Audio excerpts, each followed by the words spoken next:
अस्सलाम वालेकुम दोस्तों, उर्दू गेटवे यूट्यूब विज़िट करने का बहुत बहुत शुक्रिया। नाज़रीन कराम, इस वीडियो में हम आपको बताएंगे कि आयशा गुलालाई ने जनरल इलेक्शन 2018 में किन किन जगहों से इलेक्शन लड़ा और किन किन शख्सियात के ख़िलाफ़ इलेक्शन लड़ा और उनके ख़िलाफ़ कितने वोट हासिल कर पाई। नाज़रीन कराम, जैसा कि आप जानते होंगे कि 28 जुलाई 2017 को सुप्रीम कोर्ट ऑफ पाकिस्तान की जानिब से नवाज शरीफ को नाअहल करार दिया गया था। नवाज शरीफ के नाअहल होने के 3-4 रोज़ बाद 1 अगस्त 2017 को चेयरमैन पीटीआई इमरान खान के खिलाफ आयशा गुलालाई ने एक धमाकेदार प्रेस कॉन्फ्रेंस की थी, जिसमें उन्होंने इमरान खान पर गंदे गंदे SMS भेजने का इल्ज़ाम आयद किया था। कहा जाता है कि ये प्रेस कॉन्फ्रेंस प्लांटेड थी, जिसको मुस्लिम लीग नून और इंजीनियर अमीर मकाम ने स्पॉन्सर किया था। खैर, इस प्रेस कॉन्फ्रेंस को लेकर के इमरान खान के खिलाफ उन दिनों खूब शोर मचाया गया और इसके बाद आयशा गुलालाई इमरान खान के खिलाफ गाहे बगाहे प्रेस कॉन्फ्रेंसेस करती रहीं, लेकिन पीटीआई की जानिब से मखसूस नशिस्तों पर इमरान खान के दस्तखतों से MNA बनने वाली आयशा गुलालाई ने असम्बली से इस्तीफ़ा देना मुनासिब नहीं समझा और आखिरकार अपनी अलग पार्टी बना ली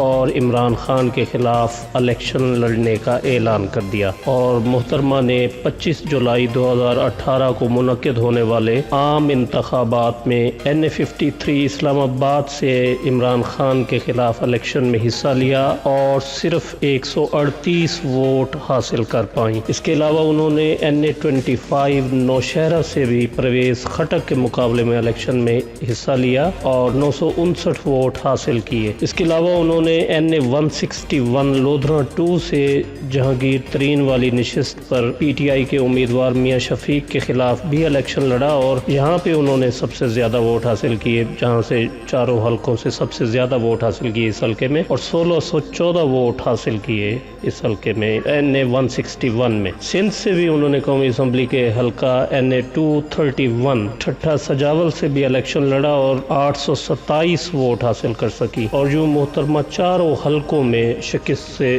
दो चार हुई और चारों हलकों में ही अपनी जमानतें जब्त करवा बैठी। आयशा गुलालाई ने चारों हलकों से कुल मिलाकर 3638 वोट हासिल किए और उन्हें अपनी हैसियत का अंदाज़ा हो गया होगा। नाज़रीन कराम, अगर आप इस बारे में अपनी राय का इजहार करना चाहते हैं तो वीडियो के नीचे कमेंट सेक्शन में अपनी राय का इजहार ज़रूर करें। वीडियो अगर पसंद आए तो लाइक का बटन ज़रूर प्रेस करें। आपके इस अमल से हमारी हौसला अफजाई होती है।